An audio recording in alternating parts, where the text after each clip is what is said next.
আসসালামু আলাইকুম গাইস। তো আমি একটা ভিডিও নিয়ে আসলাম। এই যদি হয় সমন্বয়কের অবস্থা, তাহলে দেশ কিভাবে চলবে।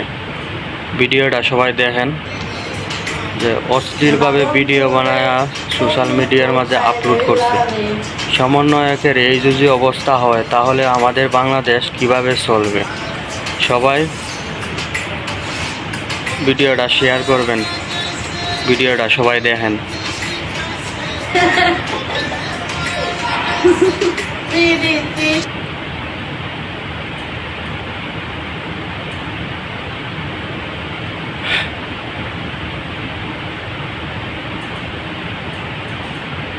তো জাতির কাছে আমার একটাই প্রশ্ন, যে এই রকম যদি অবস্থা হয় সমন্বয়কদের, তাহলে আমাদের বাংলাদেশ কিভাবে চলবে।